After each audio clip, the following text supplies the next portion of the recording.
Broadcasting from deep within the heartland of free America, where liberty still shines bright.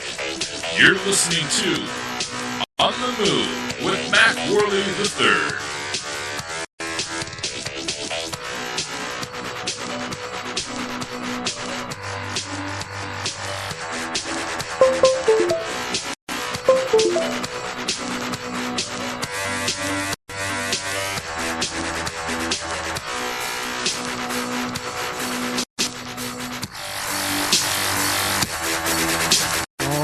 MacPack. We're back for another exciting episode of On the Move with Mac Worley. Of course, I'm your host, Mac Worley III. Today's show is going to be a little short. We're going to cut things kind of short. There's a couple of things that I want to talk about that have been in the news. First of all, I saw an interesting survey that said that the military has now started to fall. The support in the military for Donald Trump has started to fall. I think it was 52%, and it went somewhere around 41%, I think, now, support for Donald Trump in the military. I don't really have much to say on that other than just to point it out. I don't know where that change came from, and I'd actually like to hear from you guys on this. Throughout the week, if you hear the podcast, please hit me up on Twitter, at OnTheMoveShow, at OnTheMoveShow on Twitter. Let me know what you think, why the military support would have dropped. It's perhaps that poll is skewed. Maybe there's some kind of baited question, or they're trying to get the results that they wanted to get out of that. Or maybe there has been some concern from the military from actions that Donald Trump has taken. Let me try to think of a couple here, a few things that he may have done. It's possible that people in the military don't want to get involved in Syria. Perhaps. Maybe they saw his airstrikes as something that gave them cause for concern, especially when he was claiming to be the America First president. He was saying that he was going to get us out of all these foreign wars and have us focus on us. So perhaps, I don't know, I'm just speculating there. What's something else? Maybe his actions with North Korea, maybe the military doesn't approve of something he's done. I don't honestly know. As far as I know, I'm actually, let me just say, I was never Trump during the election. But let's point out that Never Trump doesn't exist anymore. Never Trump is not a real thing now. If you're Never Trump, you are still probably, I'm hoping that you're hoping that Donald Trump does good things that you want done. You'd be a glutton for punishment otherwise. I don't understand the person that would say, I don't like Donald Trump. I don't even want him to do stuff that I want him to do. That doesn't even make any sense. So, Never Trump doesn't exist. I want Donald Trump to succeed in getting conservative or libertarian things done. I want him to succeed in shrinking the size of the government. I want him to succeed in getting the government out of our way. That's what I want him to succeed in doing. And like any other human being, I will give Donald Trump the credit when he does something good, and I'll speak out when he does something I don't approve of. So, with that said, I'm not really certain what the mindset of people in the military who changed their mind about Donald Trump from the election until now. And I also don't even know if I trust the data from these polls. So, who's to really say? Anyway, so today's episode is titled Pretty Lies and Stolen Money. This is episode 160 of On the Move with Mac Worley. I really do appreciate you tuning in today. If you've never joined us for the show before, we broadcast every Sunday at 8 p.m. Eastern Standard Time. That's 5 p.m. Pacific Standard Time for those of you out there on the West Coast. And I know there's a lot of options out there for you to listen to podcasts and things like that, but I just want to thank you so much for tuning in and giving me some of your time to bend your ear. I personally am a libertarian in philosophy. I have some conservative leanings, but I don't really associate with any parties. But what we do here is we try to look at the news of the day through the lens of a libertarian, through that philosophy, and see, make criticisms, send praises to where it needs to be, but overall to encourage people to understand what it means to be free and try to foster a philosophy of freedom. So without further ado, I want to talk about this climate change. But before we do, we're going to cut to a commercial break. I want to talk about what Donald Trump did in pulling us out of the Paris Climate Accord. I would like to hear your thoughts on it. The MacPack phone lines are open.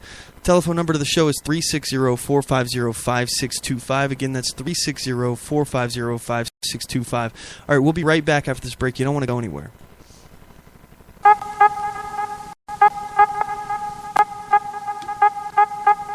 Have you visited the On the Move with Mac Worley store? We've got amazing original design t-shirts, hoodies, cell phone cases, and coffee mugs for sale at OnTheMoveShow.com. Just click the shop link on our homepage. You won't want to miss out on the iHeart Open Carry and Bare Arms t-shirts for only $20 plus shipping. Again, just go to OnTheMoveShow.com and click the shop link on our homepage. Your purchases will help make the On the Move show bigger and better. We appreciate your support.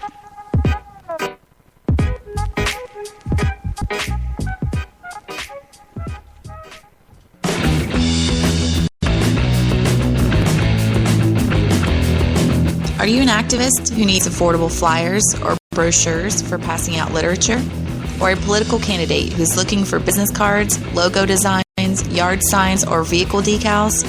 Email me, Latasha Worley, for all your graphic design needs at latashaworley@gmail.com. That's LATOSHA Worley@gmail.com. And don't forget to mention On the Move to get a 10% discount on all graphic design services.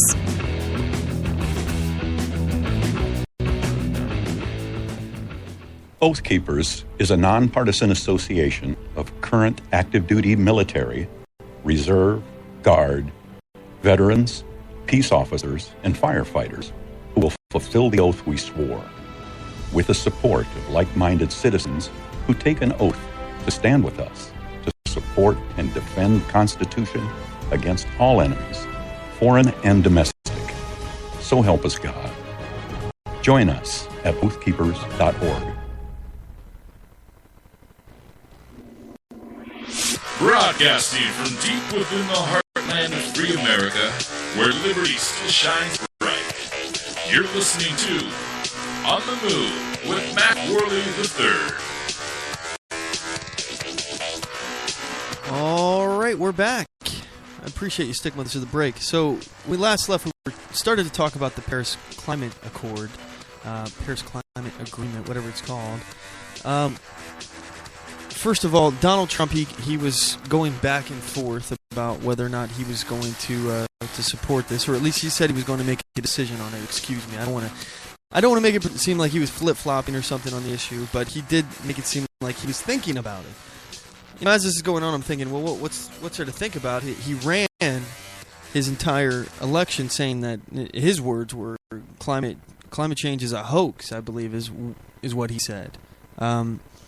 Personally, I mean, I don't know if the climate itself changing is actually happening, or if all the numbers are being manipulated as I suspected in the past. I know that they're changing the numbers on their computer simulation models when they try to figure out, okay, we're going to have this much CO2 added to the atmosphere, and the Earth's temperature is going to raise this much, and then when we get to that point, it's never accurate, and have to manipulate the data in order to make it so. But you know, I've heard conflicting reports. I've heard some people say the satellite data doesn't show any warming. I've heard some people say that we are experiencing a period of warming. And the debate here is not whether or not climate change is real. That's actually not even the debate that we're having right now. And in fact, when they say that the science is settled, it's actually not. It's actually not settled. The debate is not over on this. We're still continuing to discuss this, whether or not this is actually, in fact, happening at all. And then, more importantly, and I think the real stickler point here that we all ought to really focus on for a moment is that climate change is man-made. This is the contention. Not only does the left claim that climate is changing and that the Earth's temperature is rising, but they go a step further and say not only is it changing, but we're the culprit. We're the ones responsible with our CO2 emissions. That's where we should really pause and reflect for a moment. primarily because there's no correlation between the amount of CO2 you pump into the atmosphere and how much the temperature will rise. There is no correlation between that, which is a scientific word. Yet it doesn't seem like the left is interested in applying science to the climate debate.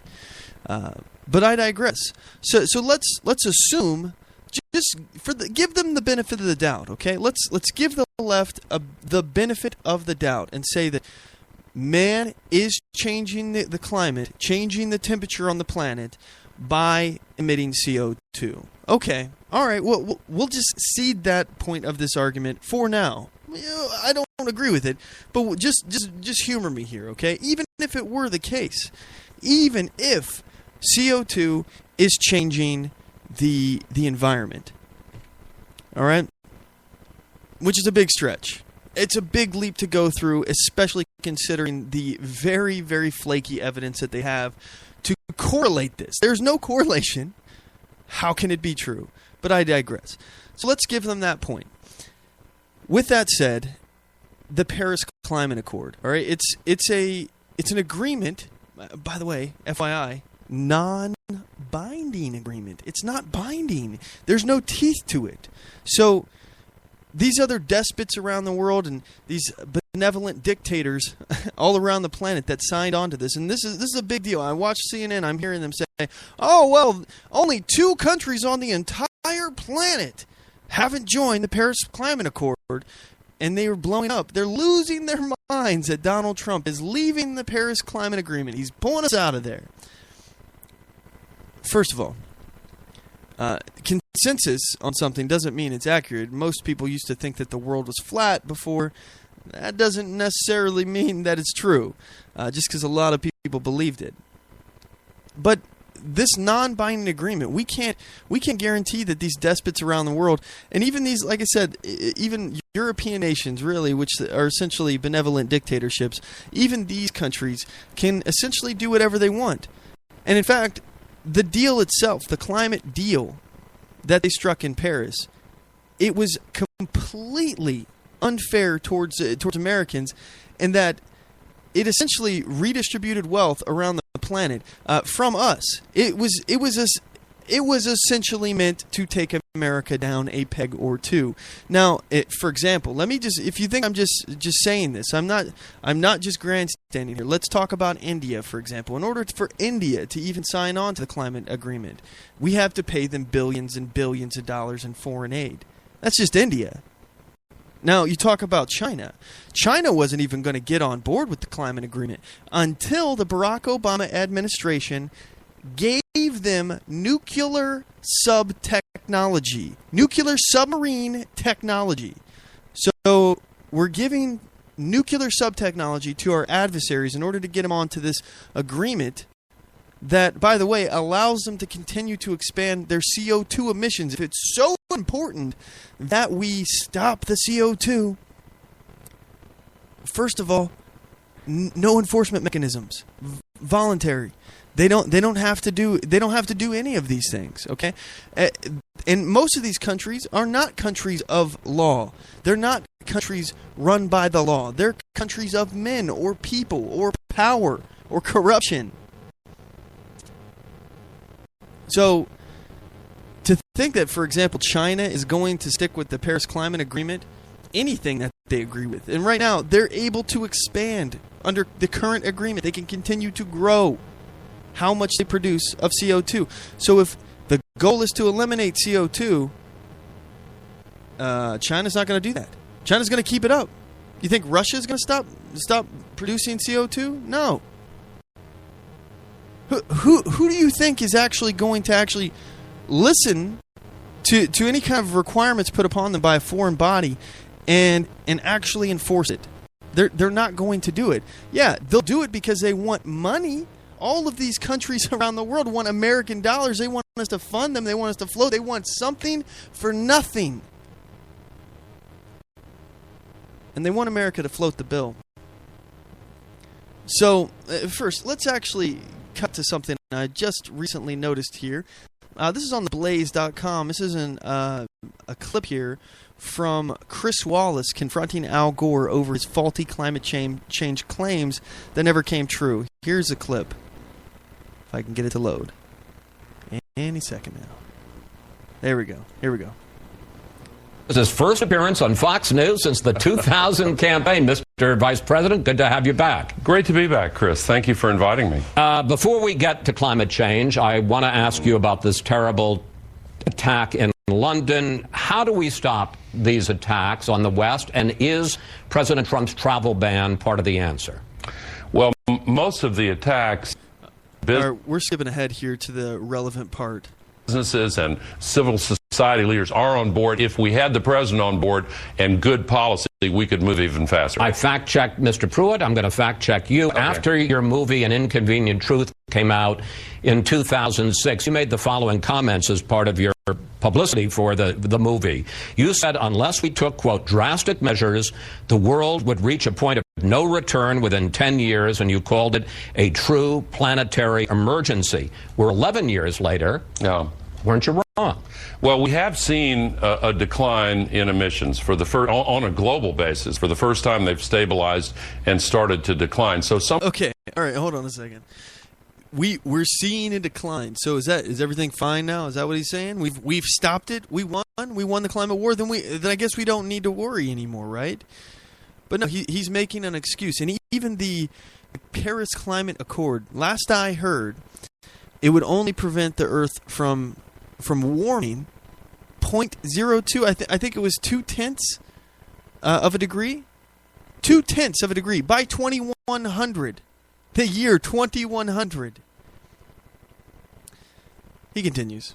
Some of the responses of the last 10 years have helped, but unfortunately and regrettably, a lot of serious damage has been done. Greenland, for example, is losing 1 cubic kilometer of ice every single day. I went down to Miami and saw fish. Greenland is no longer green. Iceland doesn't have any ice. From the ocean swimming in the streets on a sunny day. The same thing was true in Honolulu just 2 days ago, just from high tides because of the sea level rise now. We are going to suffer some of these consequences, but we can limit and avoid the most catastrophic consequences if we accelerate the pace of change that's now beginning. Mr. Vice President, we should point out you have a sequel coming up called An Inconvenient Sequel in July. I understand that you're going to have to rewrite the ending because of the decision the president was just made. The directors, Bonnie Cohen and John Schenck, are putting a new segment at the very end of the movie, and I think that's appropriate. Thank you. Thanks for joining us. Let's not wait another step. Okay, so that wasn't as confronting as I really thought he was going to be there. That made it seem like he was really going to be pushed to the wall on this, and obviously that wasn't. So, these are the same people that told us that by now we would no longer see snow. Snow would not exist anymore. And these people are climate catastrophists, which, hey, if that's their bag, I don't have any problem with people thinking that the sky is falling. But here's the thing: when you try to use the force of government to limit people, to prevent them from asserting their own free will when they're not harming anyone, and the evidence that they have that these climate catastrophists have to suggest that they are harming someone by emitting CO2, it's flimsy at best. Flimsy. There is no correlation between CO2 and temperature. There is none. If there was, they wouldn't have to keep changing the climate data on all of these computer models. They are wrong. So I just find it incredible.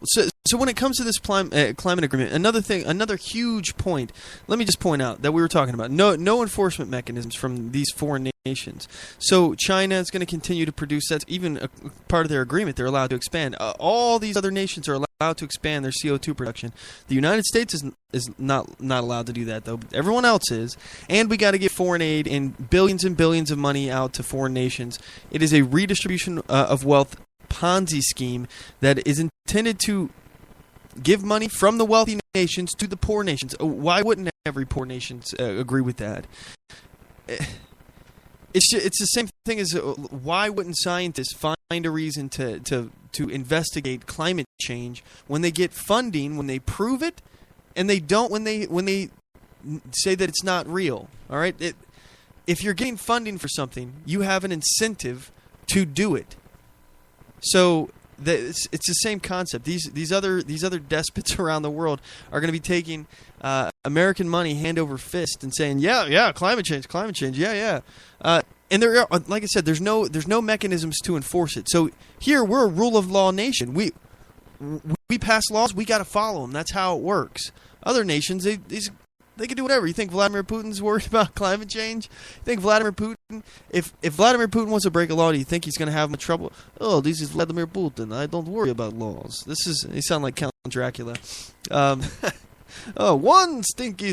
All right, so also with the climate change accord here, another thing I'm hearing on CNN. I'm hearing these.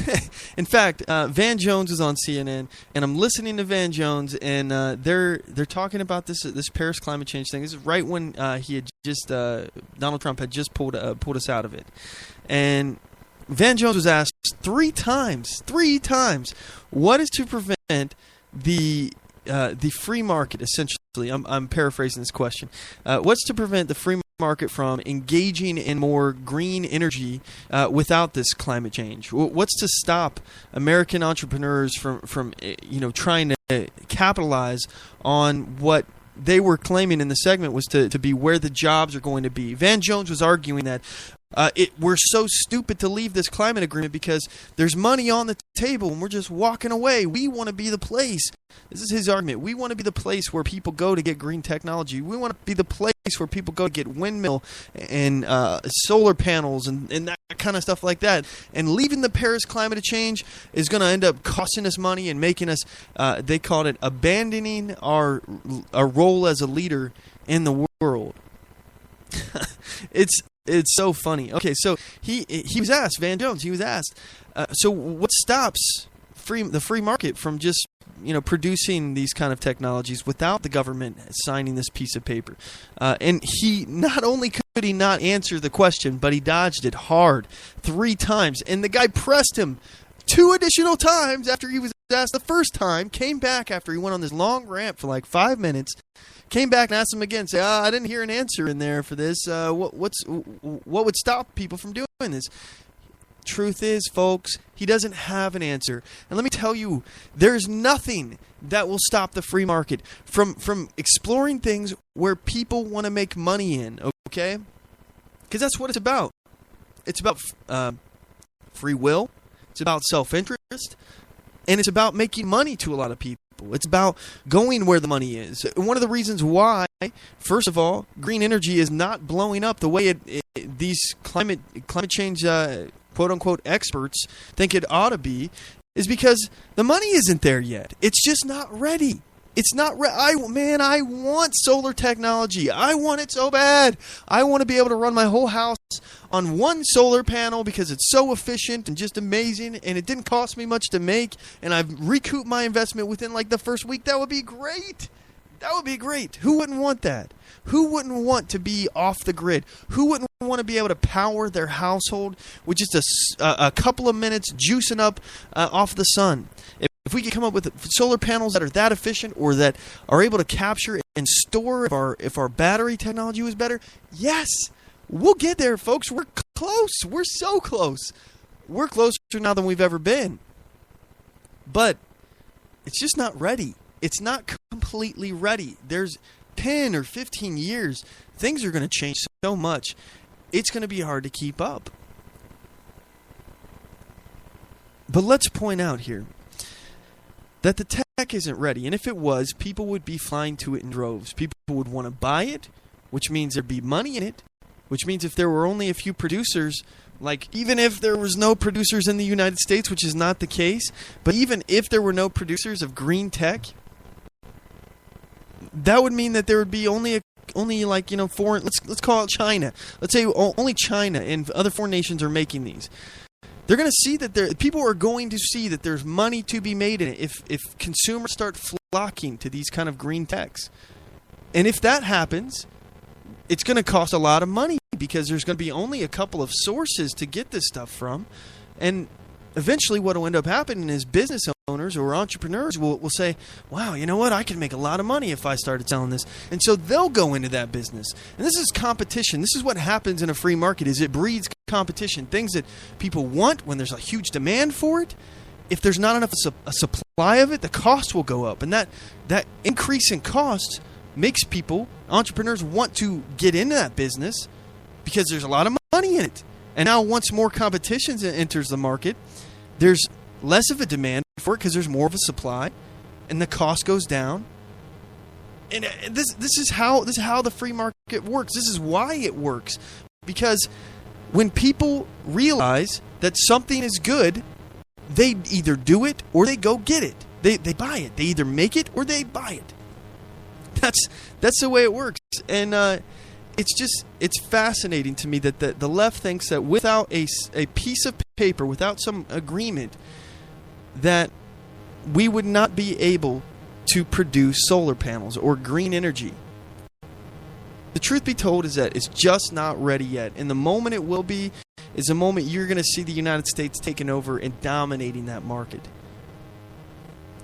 But if you believe the climate catastrophist on CNN, if you believe the Van Jones out there, then you'd believe that not only are we polluting our planet with every single time we turn on our automobile or exhale, every time you exhale, you're producing CO2. If you were to believe these folks, I don't know how you could listen to people like, Al Gore talking about how CO2 is killing the planet when he's flying around in private jets, spewing out more CO2 than most of us do in a year in his one day. So I think it's a little bit hypocritical. I also think it's ridiculous to think that anybody other than the United States is going to actually uphold any climate agreement, any kind of CO2 emissions. China is not going to be inclined to limit their CO2 production. Just an FYI. China is opening coal-powered power plants like crazy. China is in no way, shape, or form trying to limit their economic growth. You have to understand, China, billions of people in this nation, and they're a nation with a revolutionary past. So they have to keep their youth, their younger people, happy. How do you keep young people happy? You keep them productive. You keep them employed. You keep them entertained. You do not, under any circumstance, start hurting your economy by limiting how much people can be productive. You do that, you're going to hurt your economy and create instability, and China cannot afford to have any instability.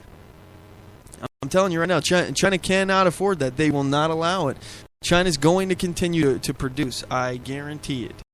And I'm hopeful for the future of China too, because I'm hoping that they learn the lessons of capitalism, how they've inserted into their economy.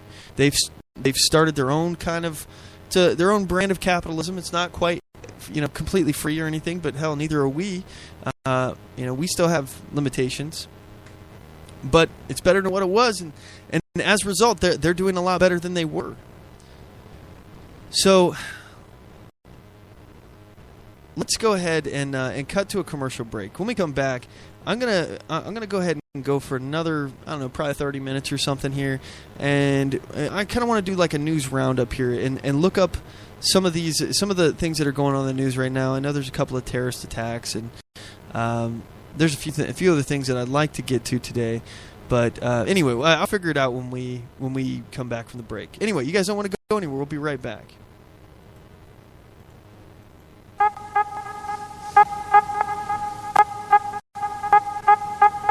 Have you visited the On the Move with Mac Worley store? We've got amazing original design t-shirts, hoodies, cell phone cases, and coffee mugs for sale at OnTheMoveShow.com. Just click the shop link on our homepage.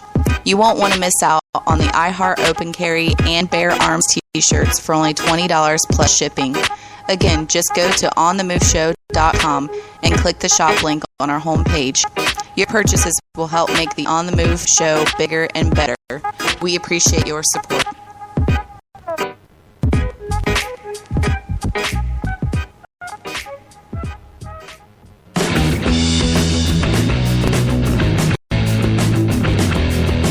Are you an activist who needs affordable flyers or brochures for passing out literature? Or a political candidate who's looking for business cards, logo designs, yard signs, or vehicle decals? Email me, Latasha Worley, for all your graphic design needs at latashaworley@gmail.com. That's LATOSHA Worley@gmail.com. And don't forget to mention On the Move to get a 10% discount on all graphic design services.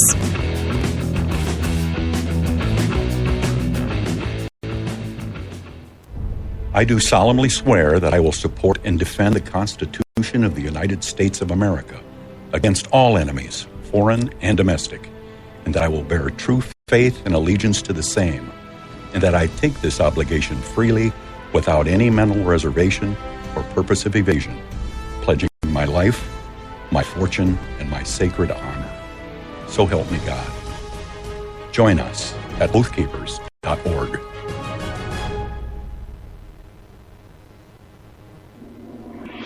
Broadcasting from deep within the heartland of free America, where liberty still shines bright.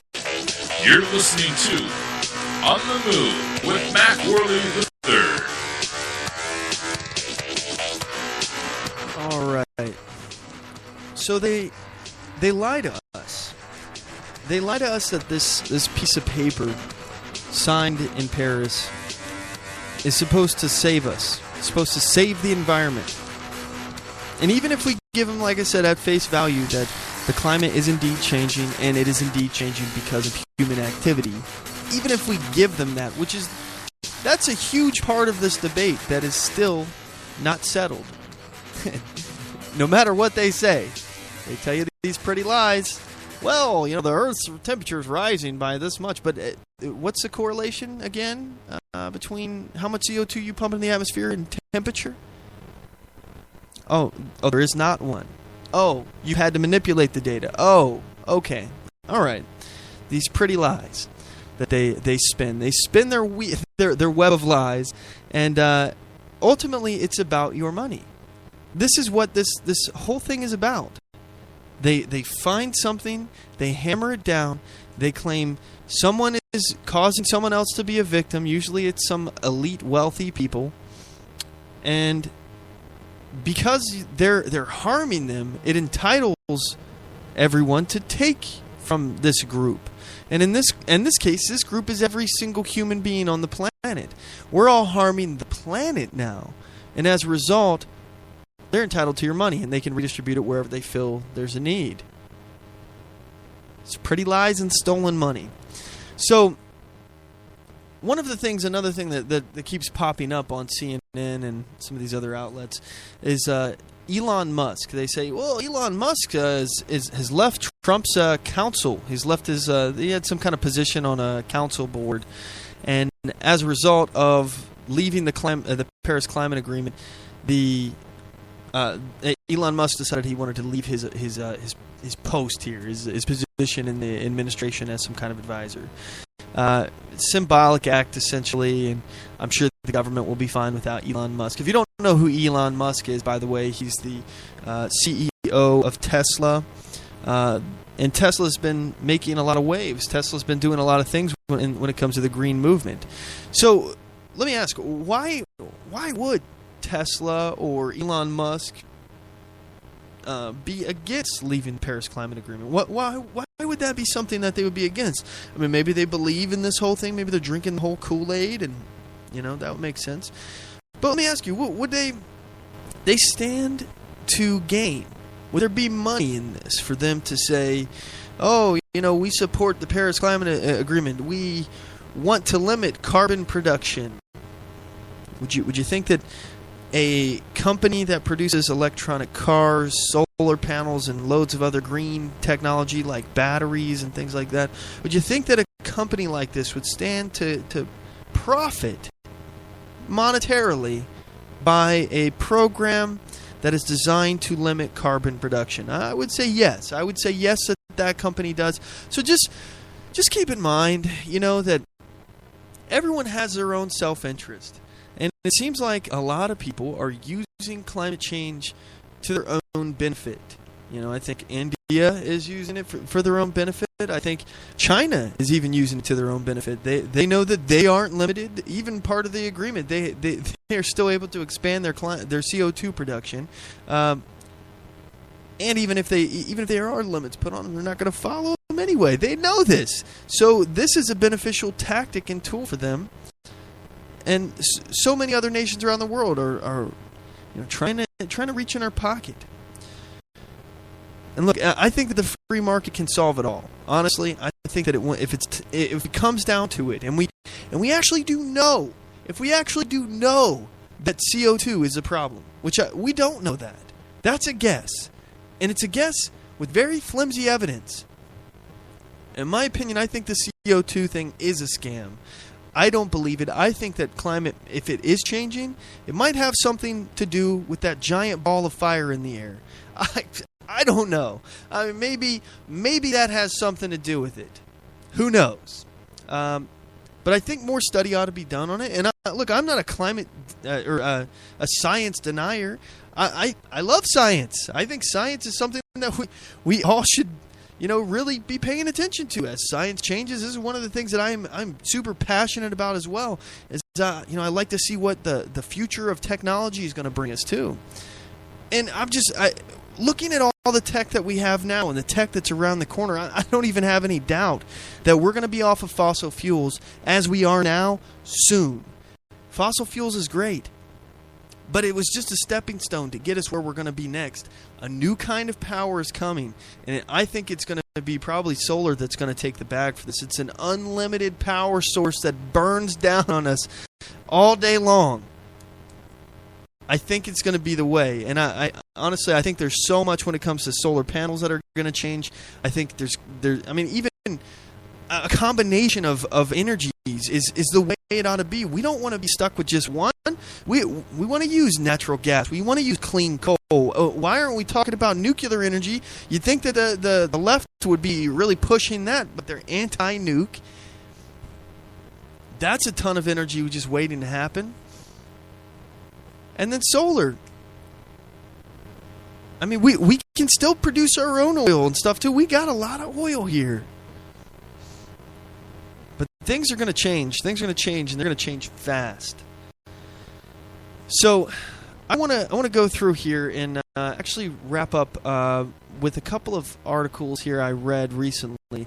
And these are kind of just interesting gee whiz things. Uber's, I don't know if you're familiar with Uber, the ride-sharing car hailing service.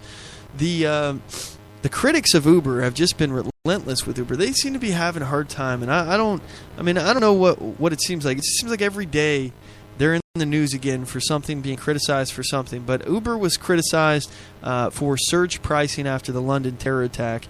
This is an article on money.cnn.com. Let me go ahead and read this real quick here. Uber's been accused of taking... this thing's probably going to play. Yes, it is. Hold on a second. There we go. Uber's been accused of taking too long to turn off... there we go. Taking too long to turn off its surge pricing feature after a deadly terror attack in the heart of London. App users complained that they were being charged inflated prices on Saturday night after a van plowed into pedestrians on the London Bridge, and 3 knife-wielding men attacked revelers in a nearby nightlife district. The backlash was intense on social media, where commentators said that Uber should have immediately disabled surge pricing for people trying to make their way home across the capital. Hey, Uber, you're really going to surge 2.1 during a terrorist attack in London, said one user. Lower than low. So they're showing pictures here of that, and now they said, another said, big fan of Uber, but bitterly disappointed in profiting from a terror attack. Tom Elvidge, the general manager of Uber in London, said the company would not charge users for rides taken from areas near the attack. He also defended the company's response. As soon as we heard about the incident, we immediately suspended dynamic pricing all around the areas of the attacks, and shortly after across the whole of central London, just as we did following the attacks in Manchester and Westminster, he said. Uber fares are calculated using an algorithm that reacts to demand. The controversial pricing model is designed to lure drivers to areas where demand is high. is typically suspended during disasters and emergencies, but the company has been criticized for not acting quickly enough. On Saturday, the first calls to emergency services in London were made at 10:08 p.m. Uber said it had disabled surge pricing in the immediate area of the attack by 10:50 p.m. and extended the suspension to include all of central London by 11:40 p.m. You know what? This is actually pretty damn quick. I mean, this is quicker than Barack Obama responded to Benghazi. This is quicker than Hillary Clinton responded to it. This is very comical that the left is uber critical of Uber. Well, that was a good play on words there, Matt. Good job. I'm patting myself on the back right there. Uber critical of Uber, but they don't seem to carry that same criticism, externally to their own party. There, it's interesting. Anyway, 48 people were injured in the attack, and at least 7 were killed. Police officers pursued and shot dead 3 attackers within 8 minutes of the first emergency call, London police said. So, first of all, my thoughts go out to the victims of this attack. I obviously think that that's a terrible thing. Loss of life is terrible, and these people, they're not going away. These psychopaths, these religious zealots who are out there deciding that they're just going to kill people who are different. Obviously, I condemn that in the strongest way possible. Something here is escalating, and a lot of people are saying that it's because of Ramadan. Why there's so many attacks happening right now. They say that ISIS has radicalized the holiday of Ramadan. I don't know if that's what's going on here or not, but we're noticing a surge in terror attacks. It seems like the UK is getting hit pretty hard. Paris or France has been getting hit pretty hard. And I'll just say, I think we're very fortunate that it hasn't come over here to that degree, this frequency yet. Although we have had our own fair share as well. Seems like things have been somewhat calm over here. I just really do hope that we can get a handle on this. I don't want us to be involved in foreign wars. I don't want us to overextend ourselves. I don't want us to have to pay to force other people in line. I don't want us to worry about U.S. hegemony so much. I just want us to focus on protecting our own interests, and that's it. That's in the interest of our allies, maybe if we feel like it, if it's beneficial to us in some way. But I don't necessarily think that the travel ban that Donald Trump is pushing right now is necessarily required as far as to just halt it all. It's already been more than the 90-day period that they needed to halt the travel in order to figure out what was going on. We've already, why can't we just figure out what's going on now while it's working its way through the courts? Obviously, we have a pretty good idea of what's going on. There's radicalized terrorists who believe in this specific form of Islam. They believe in the jihad portion of Islam, and they think it's okay to kill people who don't believe the same things as them, to enslave them, to abuse them, to treat women like property, like cattle. They think this stuff's okay to throw homosexuals off rooftops. It's kind of their thing. This kind of stuff is sickening. The things that people can believe and do and support, sickening. So we can't take our eyes off of this. This is not new, by the way. This is not something that is brand new that America is facing, this new threat around the corner. No. First of all, we've been fighting the war on terror for what? 16 years now? Is that right? 16 years? Goodness. This war is never going to end. But this was also the first American war. Other than the Revolution, I suppose. But the Barbary states, they kept attacking our people too. So kidnapping our sailors on the sea and holding them ransom. I mean, these are things that Thomas Jefferson had to deal with. In fact, Thomas Jefferson got a hold of the Quran and was like, "What the heck's in this book? You guys got to read this book. Read the threat that we're facing. These people, they're maniacs." And not all of them are, FYI.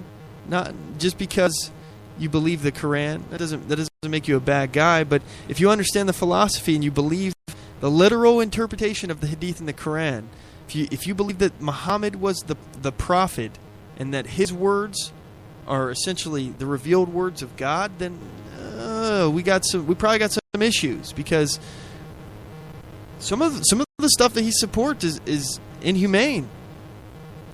Killing infidels, enslaving them, treating people like property. Everything I've already named. So this stuff isn't going anywhere. And as for Uber, in regards to the surge pricing, I honestly, I think they reacted fine in this scenario. Uber isn't, they're not a benevolent entity. They're here to make a profit, obviously. Until somebody criticizes them for price surging, they're going to do what they have to do. They're going to do what they think they can get away with. So, I mean, I don't blame them. But I mean, it is what it is. You know, what are you going to do? It's simple economics, supply and demand. And this algorithm, it's a calculating algorithm. It's not a human being. I think they reacted fine, and they certainly reacted better than the politicians that many of these lefties uphold. So it's just fascinating. But I digress. So let's talk for a moment here. I just had an article up on my computer a second ago, but my computer just crashed. It was talking about how it costs like $75,000 to house somebody in prison now in California a year. $75,000 a year to hold somebody in prison. Isn't that fascinating? It costs more money to keep somebody locked up than most people make in a year. It costs a astounding amount of money. And who's paying for that, by the way? Where's that money coming from? Anybody know? It's coming from you, me? Yeah. It's coming from people. People are paying the bill. We have such a huge incarceration rate. We're locking people away for nonviolent crimes. And personally, I have a big bone to pick when it comes to the whole prison industrial complex. I have a major problem with the way that we're doing things now. I don't like, first of all, that we send people who are nonviolent to essentially a school for criminals where they can learn and network and connect with other criminals that maybe are better at their crime or more violent at their crime. They go to these places and they're not getting any rehabilitation there. They're not getting better, especially if they have a drug problem. They have probably, in some cases, more access to drugs in prison than they do outside. So it's just fascinating the way that we're doing things. It seems like we're not thinking.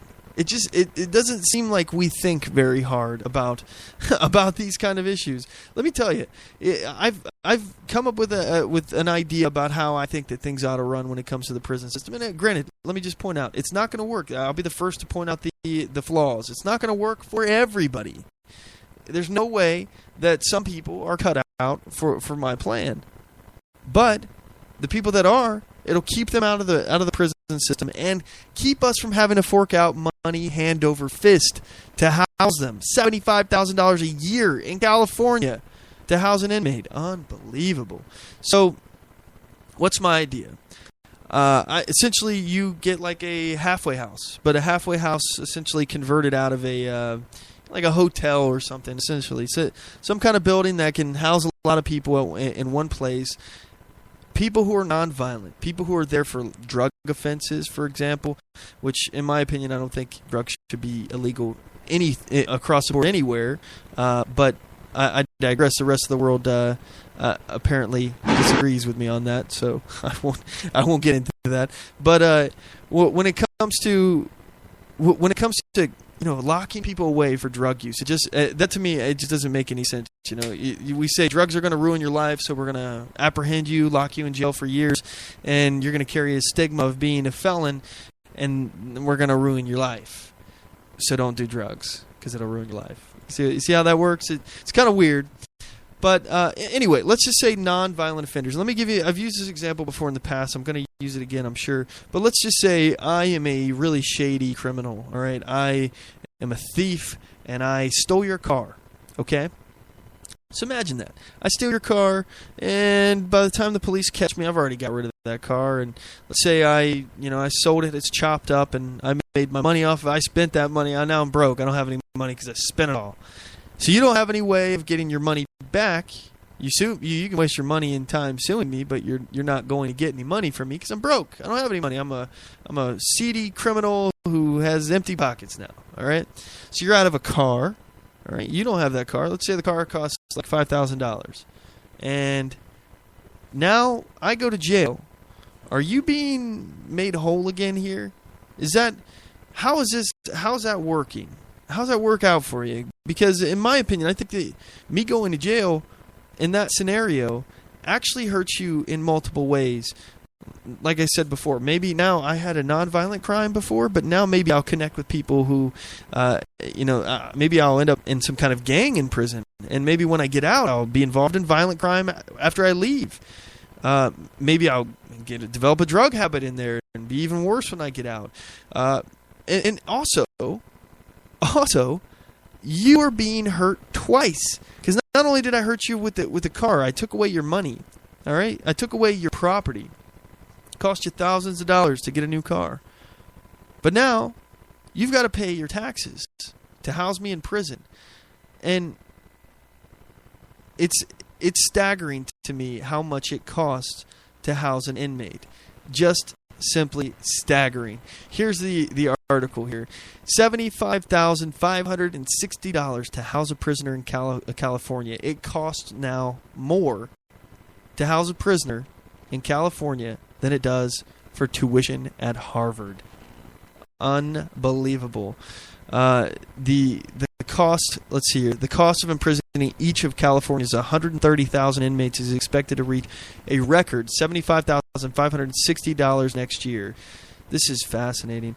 Let's see here. That's an annual to cover that's enough to cost the annual cost of attending Harvard University and still have plenty of leftover for beer and pizza.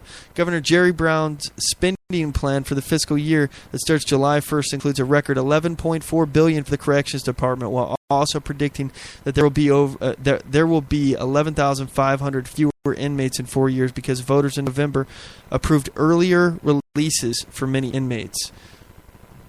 The cost per prisoner has doubled since 2005. So it just keeps going up. Costs just keep rising. The costs rise even though the prison population declines. It just keeps costing more and more. California was sued over prison overcrowding and to comply with the federal court-imposed population cap. So they just have a general cap here. The Brown administration now keeps most lower-level offenders in county jails instead of state prisons. I bet that's miserable in there, too. Additionally, voters in 2014 reduced penalties for drug and property crimes, and last fall approved the earlier releases. So, first of all, I don't agree with necessarily the earlier releases. I don't think that that's the way you should handle it. I think, again, the way it ought to be is a halfway house. And let me explain. I think you should get a little thing put on your ankle, a little ankle bracelet, get a little jewelry for your lower extremities, and with that, you should be tracked when you leave, but you should be allowed to leave to go to work. If you already had a job, great. You should keep that job. They should send you to that job, and you make all the money that you can in that job. You get a promotion, great. That's even more money. What their money should be used for, though, is for housing you, for feeding you, for your medical care, for all of the stuff that it takes to keep criminals in jail. the nonviolent offenders and the ones who will play by the rules. If granted, you get somebody who's nonviolent and they still won't follow this program, they can't do it. No, throw them in jail. That's what jail's for. That's what prison is for. Throw them away. Lock away the key. All right, or wait a minute. Lock them away. Throw away the key. I messed that up.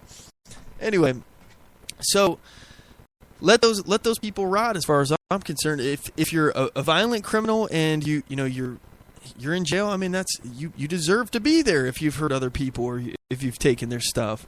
And if you have taken somebody's stuff but not hurt anyone, let's come up with other ways to punish them. All right, because let's actually rehabilitate. I want them to be functional members of society when they get out of prison. I want them to actually be rehabilitated. So giving them a chance to earn their own way, to also the money that they make, have it go towards all the stuff that they have to feed them, to clothe them, to keep them housed, to keep them secure, all that stuff.